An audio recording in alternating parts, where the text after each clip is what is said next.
오늘 이제 누가복음 19장에 또 물론 다른 사복음서에 다 나오지요. 사복음서 전체에 이 사건에 대한 기록이 등장을 합니다만은 굉장히 누가는 그 직업이 의사인 거로 굉장히 세밀한 기록을 복음서에다가 남기고 있습니다. 그래서 누가복음을 읽을 때에는 조금 더 집중할 필요가 있습니다.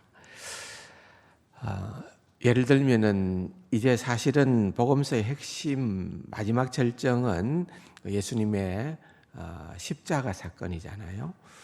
그리고 이 십자가 사건을 가장 잘 표현하는 그런 단어는 예루살렘 성으로 예수님이 마지막으로 입성하는 그 그림입니다.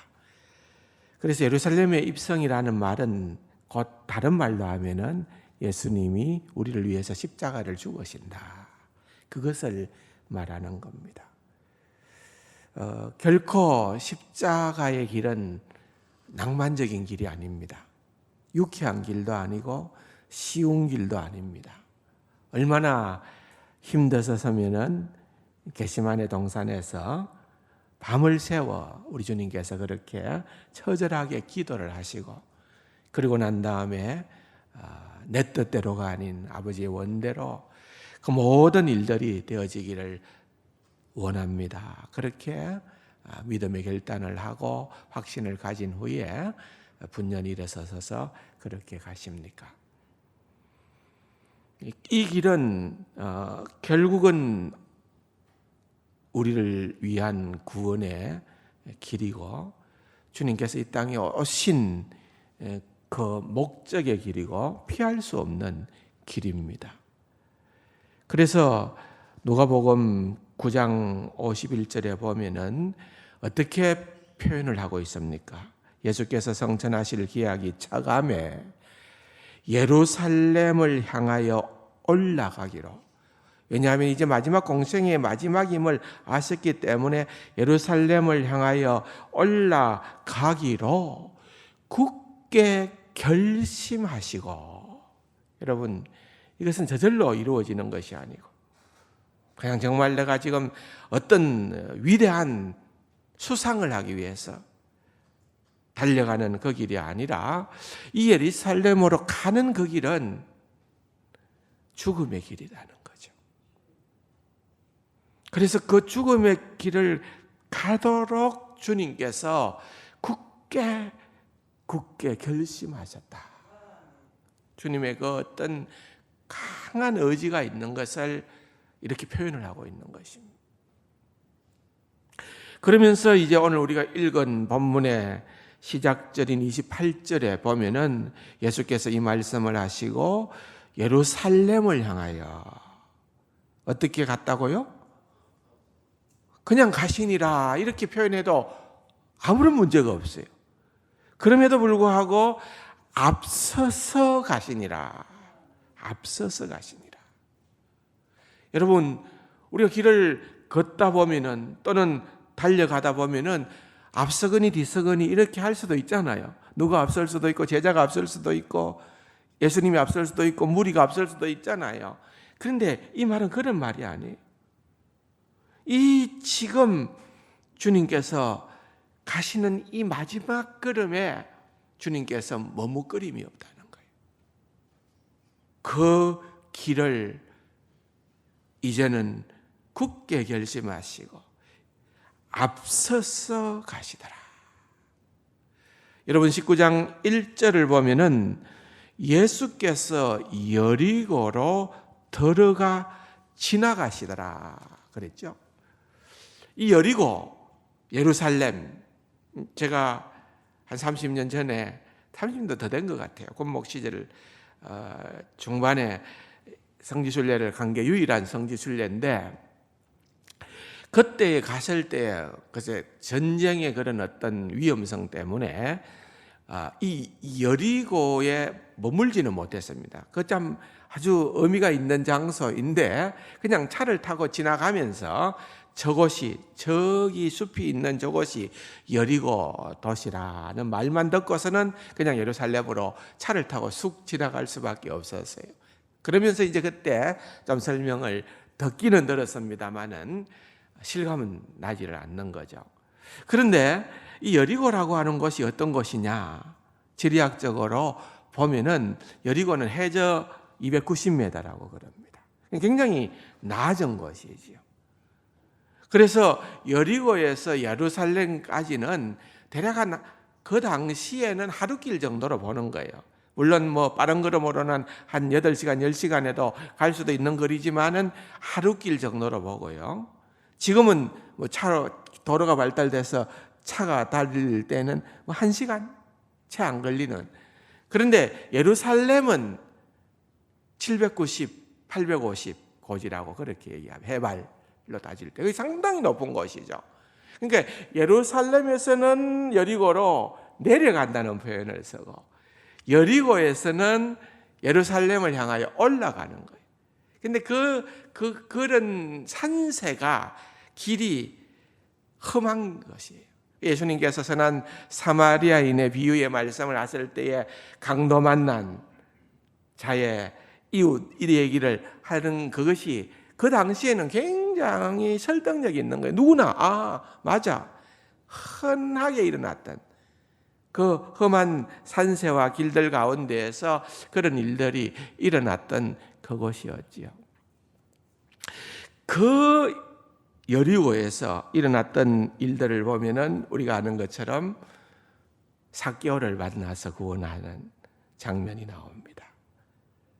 소경이었던 바디메오를 또한 눈을 뜨게 하고 결국은 눈이 떠여진 그러한 바디메오가 예수님의 뒤를 따르는 그러한 암시가 등장하는 그런 사건도 등장을 하는 것을 보게 됩니다.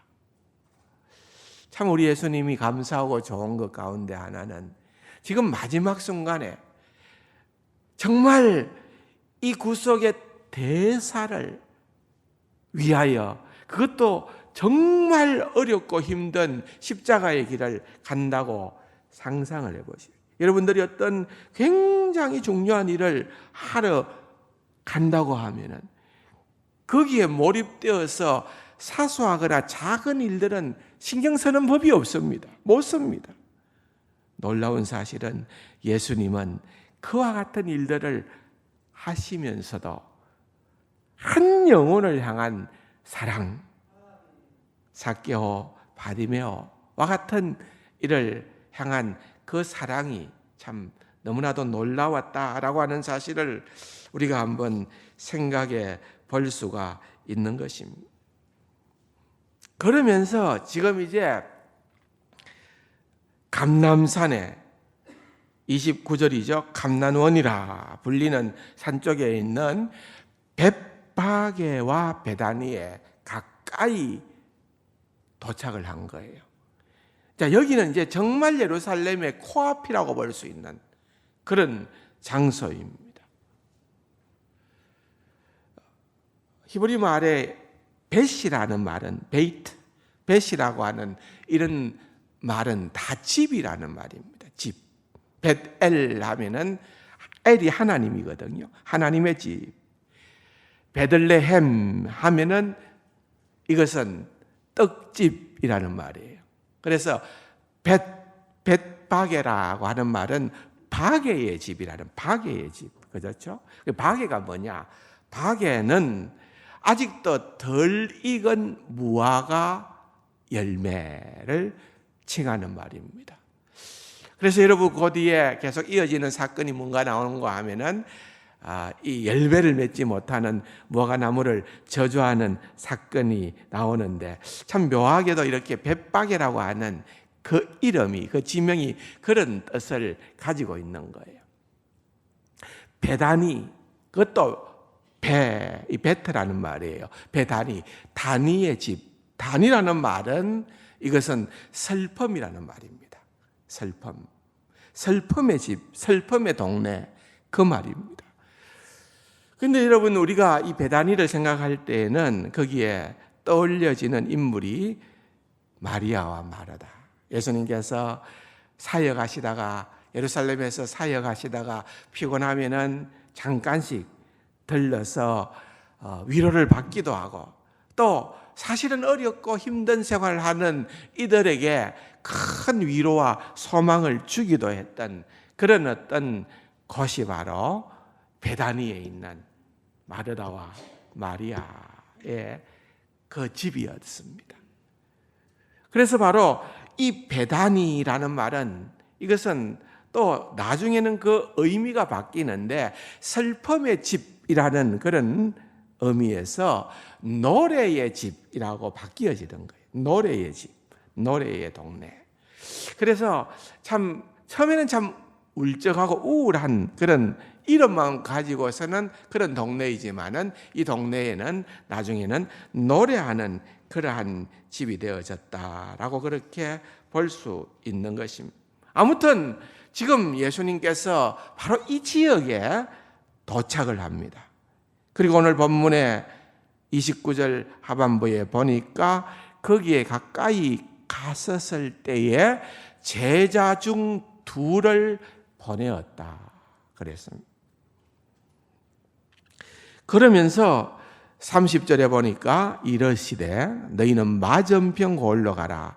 거리로 들어가면 아직 아무도 타보지 않은 나귀 새끼가 매여 있는 것을 보리니 풀어 끌어오라. 그렇게 명하시는 것입니다. 아마 그 동네 어느 공간에 정말 아주 어린, 누구도 타보지 않은 그런 나귀 새끼가 묶여 있었던 것 같습니다. 근데 그냥 이것은 주님께서 거기 가서 적극적으로 제자들에게 한 이야기가 아니에요. 이 사건은, 이 말씀은 굉장한 의미가 담겨 있는 것인데, 그것은 바로 구약의 하나님의 말씀에 대한 예언의 성취입니다. 구약 성경에 보면은 예수님께서 나귀 새끼를 타고 예루살렘으로 들어오신다라고 하는 기록이 나오는 겁니다. 거기 어디에 나옵니까? 스가랴서 9장에 나옵니다. 말라기 앞에 쓰인 이 스가랴서에 보면은 9장 9절에 이렇게 나오지요. 시온에 따라 크게 기뻐할지어다. 예루살렘에 따라 즐거이 부를지어다. 보라, 내 왕이 내게 임하시나니 그는 공의로우시며 구원을 베푸시며, 메시아에 대한 예언 아닙니까? 겸손하셔서 뭘 탄다고요? 나귀를 타시나니. 겸손하셔서 나귀를 타시나니 나귀의 작은 것 곧 나귀 새끼니라. 그렇게 얘기를 하는 거예요. 그래서 사실은 오늘 이 19장 28절 이하에 일어나는 이 사건은 그냥 우연한 사건이 아니에요. 그냥 어떤 순간적인 필요에 의해서 적극적으로 예수님의 머릿속에 이것이 떠올라서 얘기하신 것이 아니라, 예수님께서 예루살렘 가까이에 이르렀을 때에 이렇게 제자를 보내고, 또한 나귀를 데리고 또 나귀에 올려 타고 입성하는 것은, 그것은 바로 구약 성경에 스가랴가 예언한 그 예언의 성취라, 그 말인 것입니다. 놀라운 일입니다. 여러분, 어떻게 보면은 하나의 미물에 불과한 거잖아요. 나귀 새끼. 우리가 대수롭게 생각 지금도 안 해요. 누구도 나귀 새끼에 어떤 의미를 부여하는 것도 없어요. 그런데 주님께서 그 나귀 새끼를 타고 예루살렘으로 입성하는 것이, 그것이 이미 구약 성경에 예언되어진 말씀이고, 그 예언의 성취, 그것도 500년이 지난 시점에 스가랴 선지자를 통하여 예언한 그 예언의 성취가 이제 이렇게 진행된다는 것입니다. 우리가 잘 아는 요세푸스라고 하는 사학자, 아주 뛰어난 사학자지요. 그의 기록에 의하면은 이 나귀를 생각할 때 두 가지 기본적인 개념을 우리가 알고서 접근을 해야 된다. 그렇게 얘기를 합니다. 과연 왜 나귀를 탔을까 했을 때에 요세푸스는 유대인들에게 나귀라고 할 때는 이런 생각이 그들에게는 지배적으로 있다는 거예요. 그걸 알고서 이 본문을 읽어야 열린다는 거예요. 그게 무엇인가 하면은 첫 번째 설명은 나귀는 유대인들에게 적어도 세 가지 상징성을 가진 동물이라는 거예요. 나귀는 유대인들에게 어떤 상징성을 갖고 있느냐? 첫 번째로는 섬김과 봉사와 세 번째로는 짐을 지는 짐승이다. 그 말이에요. 나귀는 유대인들의 머릿속에는 나귀라 할 때에는 섬김과 봉사와 짐을 지는 짐승이다. 그런 말이라는 겁니다. 그런데 스가랴 선지자가 나귀를 타고 예수님께서 입성한다 그랬잖아요. 그런데 겸손하여 나귀를 타시나니, 이게 무슨 말인가요? 겸손하여 나귀를 탄다라고 하는 그 말의 의미는 이렇다는 거예요. 나귀를 타니까 겸손한 건가? 우리는 그냥 피상적으로 그렇게 이해를 하지만은, 이 이스라엘은 전쟁을 많이 치른 나라라. 침략을 많이 당하기도 하고 그렇게 정복당하기도 한 나라입니다. 근데 고대 전쟁이라고 하는 개념은 적군과 전쟁을 치를 때에 어떤 선택을 먼저 하게끔 되어 있습니다. 이 적군이 예를 들어서 바벨론이다, 또는 아수르다, 로마다, 뭐는 이런 어떤 메데파사다, 이런 나라들이 어마어마하게 이미 전쟁을 한다 하더라도 상대가 안 되는 그런 큰 나라들이 있겠지요. 또 어떤 나라는 에돔이다, 또 주변에 있는 몇몇 나라들은 그렇게 이스라엘을 허락하게 함부로 할 수 있는 그런 나라가 아니라고 판단할 수도 있겠죠. 그러면은 대치가 되어졌을 때에 첫째로 하는 일은 사신을 보냅니다. 왕의 메시지를 가진, 왕의 친서를 가진 사신을 보냅니다. 그런데 이미 결정을 하는 거지요. 사신을 보낼 때에, 왕의 친서를 보낼 때에 이미 우리가 저 적군과 전쟁을 할 것인가, 그렇지 않으면은 우리가 무릎을 꿇고 화친을 할 것인가를 결정하는 거예요.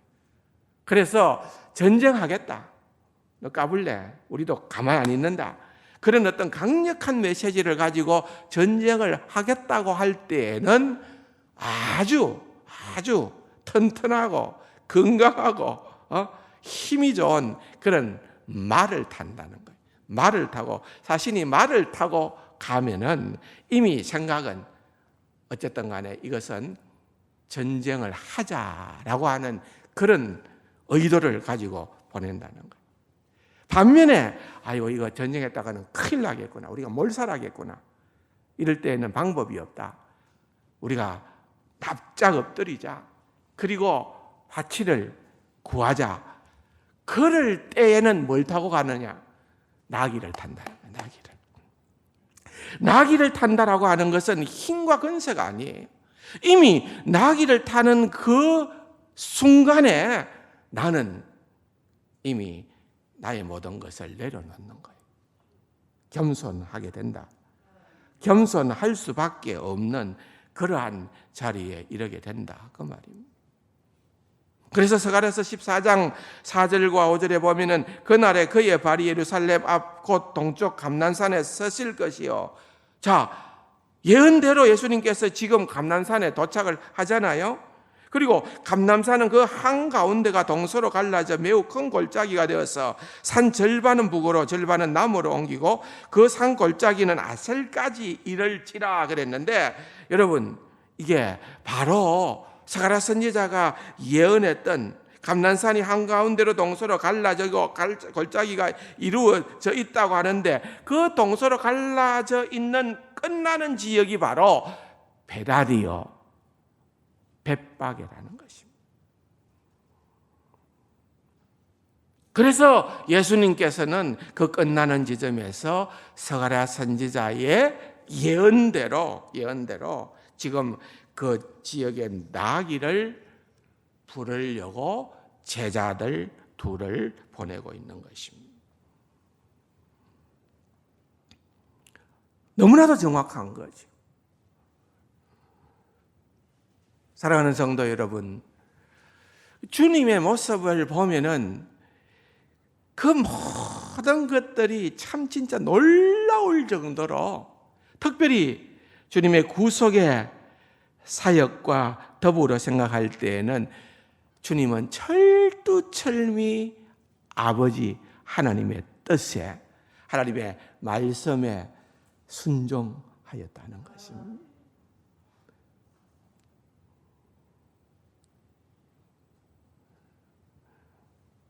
그래서 오늘 본문을 다시 한번 보겠습니다.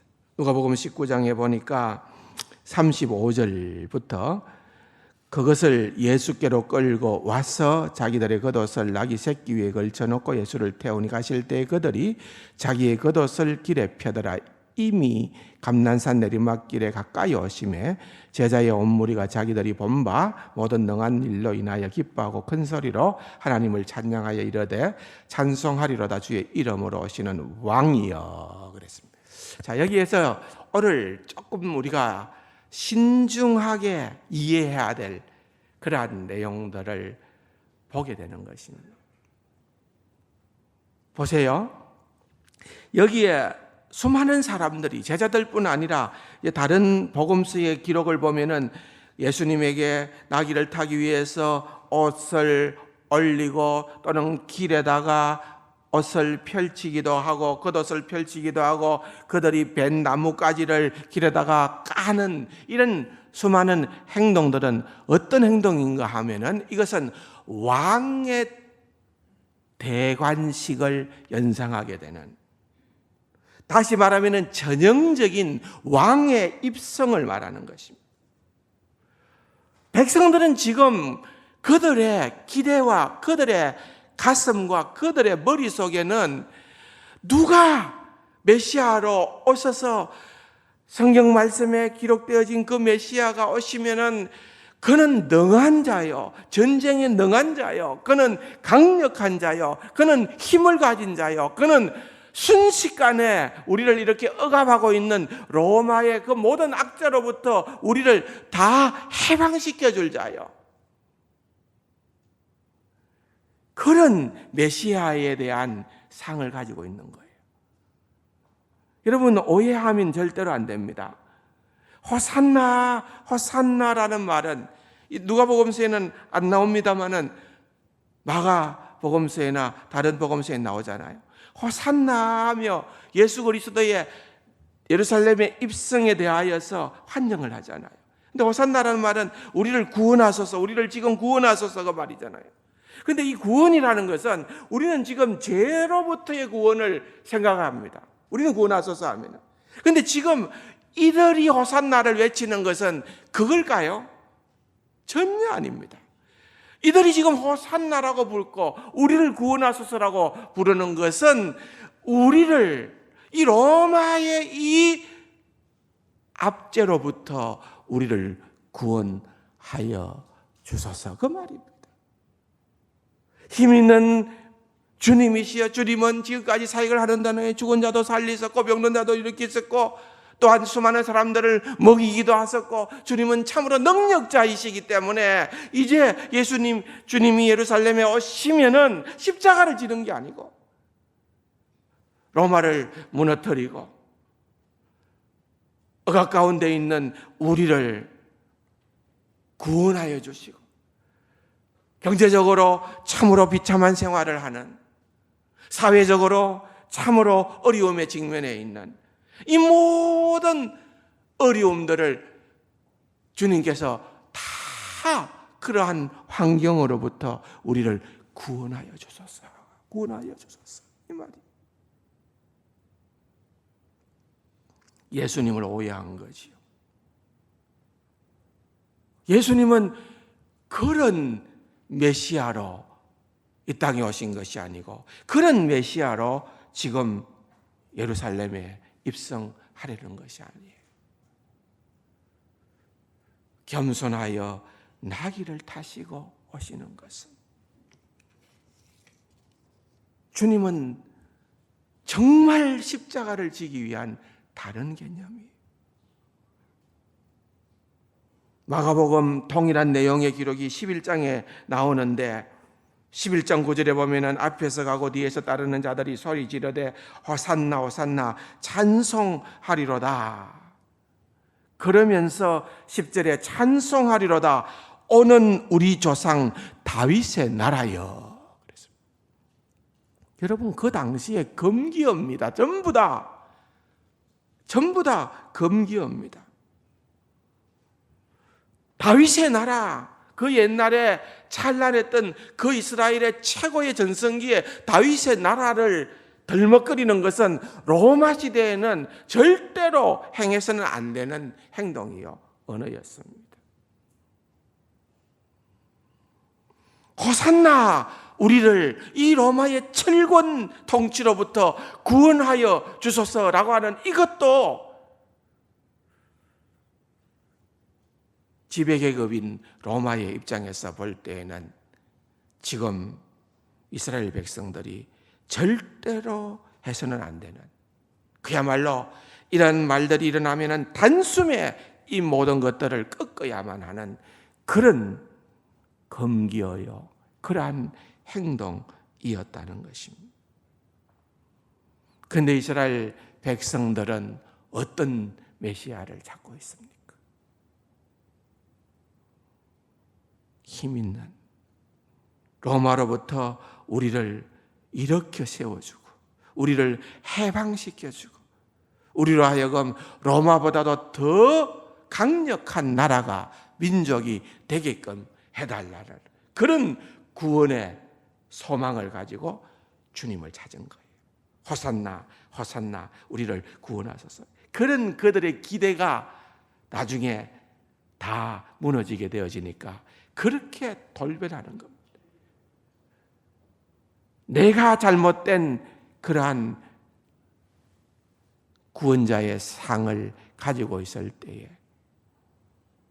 그것이 이루어지지 않으면 내가 배반하는 겁니다. 여러분, 이것은 오늘 우리에게도 심각하게 적용해야 될 부분입니다. 내가 예수 그리스도를 어떤 분으로 삼고 신앙생활을 하느냐. 예수 그리스도는 나의 필요를 채워주시는 분, 예수 그리스도는 내가 기도하면 응답하시고 나의 모든 어려움을 제하여 주시고 나로 하여금 이 억울한 일을 만난 나를 구원하여서 문제를 해결해 주시는 분, 그렇게만 주님을 이해하고 계시는 자가, 나에게 모든 부귀와 영광을 보장해 주는 알라딘의 마술 램프처럼 우리 주님을 받아들이고 있느냐. 얼마나 마음이 아팠으면 이 무리들을 보면서 오늘 그 다음 41절에 보면은 가까이 오사 성을 보시고 뭐 했다고요? 우셨다. 예수님께서 눈물을 흘렸던 매우 드문 장면 가운데 하나인 것입니다. 그런데 예수님이 뭘 보고 웃었다고요? 예루살렘 성을 보고, 예루살렘에서 자기를 환호하는 그 사람들을 보면서 우신 거예요. 42절에 보니까 이러시된 너도 오늘 평화에 관한 일을 알았더라면, 이 무슨 말입니까? 너도 오늘 참된 평화에 대한 일을 알았더라면, 그 말이에요. 예수 그리스도께 이 땅에 오신 목적은 진정한 평화, 참된 평화입니다. 그것은 정치적으로 일구어내는 평화가 아닙니다. 그건 힘으로 로마를 무너뜨리면서 획득할 수 있는 그런 평화가 아닙니다. 지금 이스라엘 백성들은 그것을 요구하는 겁니다.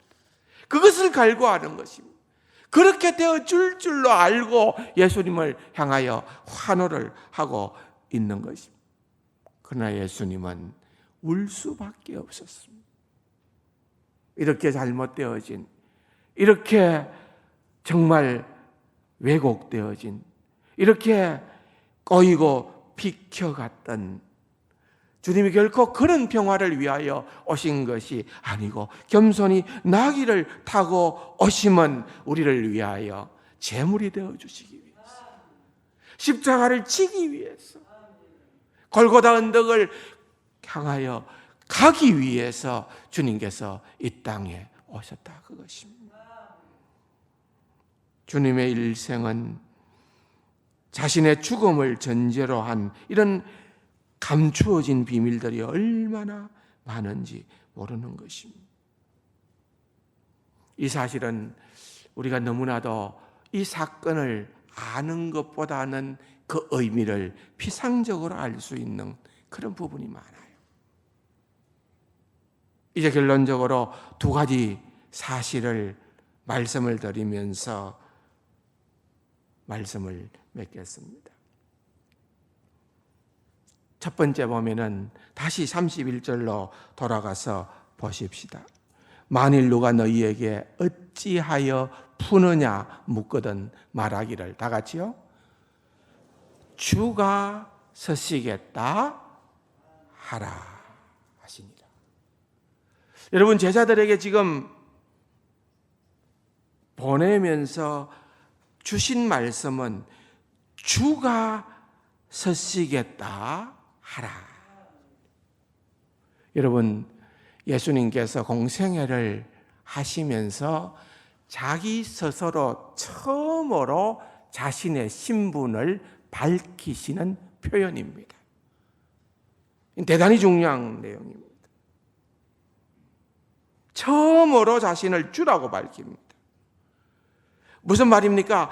구원의 문제에 관한하는 절대로 예수 그리스도가 오로지 주인이라는 것입니다. 예수 그리스도께서 시작이요 끝이라는 것입니다. 구원은 우리와 더불어 타협하는 것이 아니라는 것입니다.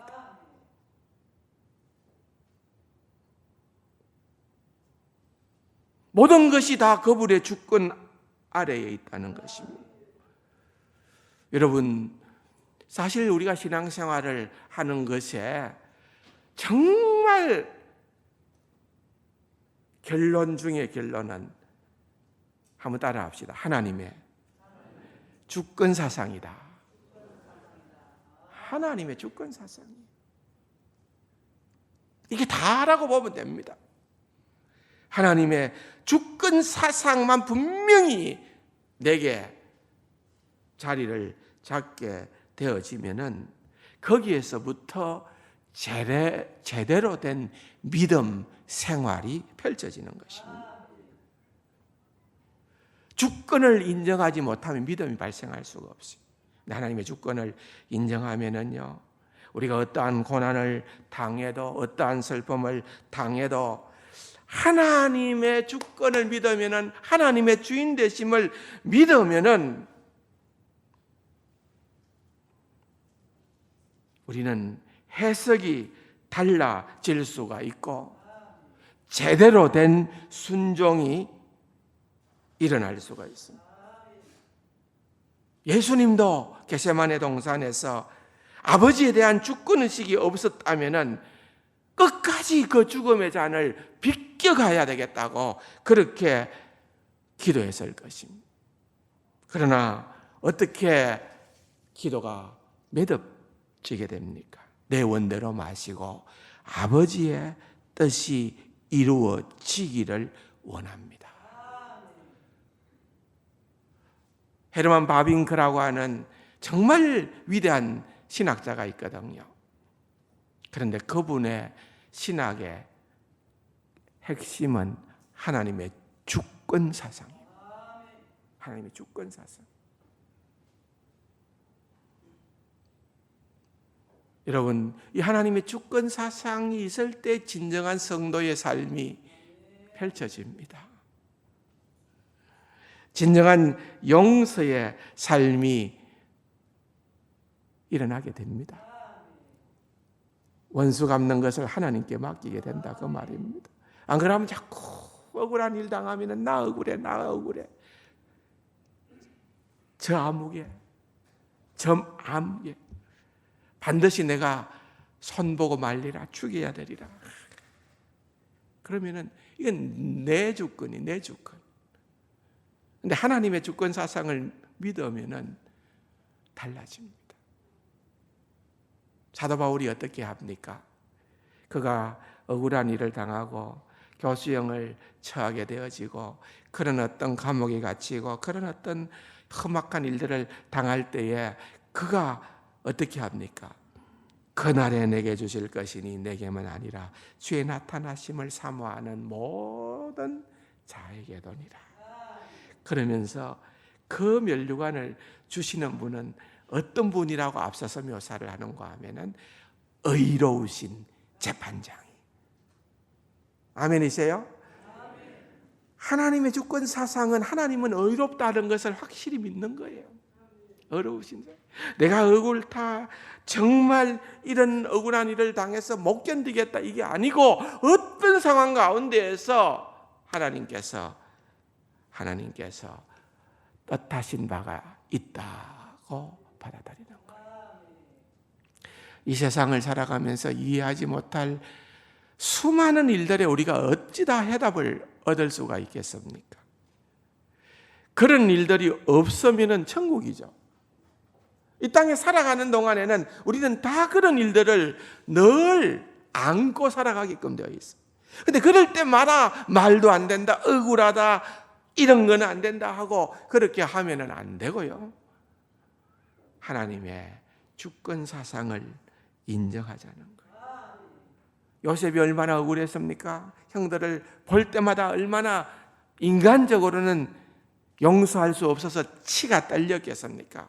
그런데 하나님의 주권 사상을 깨닫게 되어지니까 벌벌 떠는 형들, 아버지가 죽고 나니까 이제는 드디어 우리를 처단하겠지. 그렇게 벌벌 떠는 형들에게 뭐라고 얘기합니까? 형님들, 염려하지 마소서. 걱정하지 마소서. 나를 보내신 이는 형님들이 아니라 하나님께서 더 큰 구원을 위하여 나를 먼저 보냈습니다. 이게요, 결국은 하나님의 주권 사상 때문에 이 표현이 나오는 겁니다. 여러분의 문제가 해결되고 억울한 일들이 다 해소되었기 때문에가 아니라 아하, 이러구나. 하나님의 주권 사상입니다.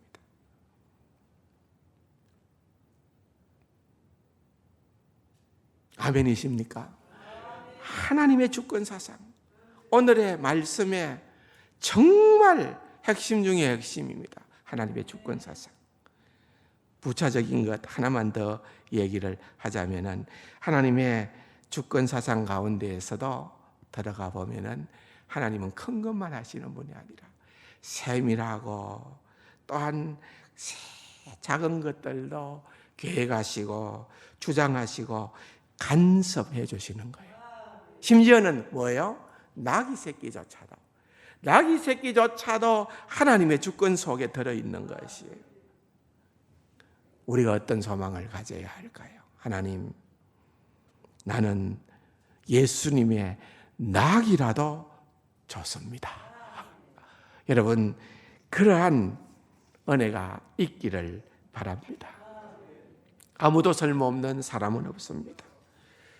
중요한 것은 주께서 서시면 매인 것을 풀어주라 하십니다. 주께서 서시면은 다 풀어주게끔 되어 있습니다. 어떻게 보면은 말도 안 되는 얘기고 평상시에 주님 같지도 않은 그런 명령을 하신 것 같지만은 주님의 주권 사상을 인정하면은 거기에 순복하고 순종하게 되어져 있는 겁니다. 신앙생활의 결론은 간단합니다. 그분의 은혜 가운데서 살아갑니다. 매일매일 예배의 자리에 나올 때마다 우리는 하나님의 은혜를 붙들어야 됩니다. 은혜 아니면 살아갈 수가 없네. 어떤 것이라도 다 하나님의 은혜다. 호흡마저도 다 주의 것이니 세상 평안과 위로 내게 없어도 예수, 오직 예수뿐이네. 크신 계획 다 볼 수도 없고 작은 고난에 지쳐도 주께 묶인 나의 모든 삶 버티고 견디게 하시네. 은혜 아니면 살아갈 수가 없네. 나의 모든 것 다 주께 맡기니 참된 평안과 위로 내게 주신 주 예수, 오직 예수뿐이네. 이게 우리의 찬양이요, 우리의 신앙 고백인 줄로 믿습니다. 주께서 서시겠다 하라. 하나님의 주권 사상으로 더욱더 나아가는 사랑하는 우리 세강 가족들이 다 될 수 있기를 주님의 이름으로 축원합니다. 좋으신 아버지 하나님 감사합니다. 주님의 나귀가 되어도 조사오니 주의 손에 붙들려 사용되어지고 쓰임받는 귀하고 복된 우리 세강 가족들 되게 하여 주옵소서. 은혜 가운데 살아가는 주의 백성 되게 하여 주옵소서. 예수님의 이름으로 감사기도 드립니다. 아멘.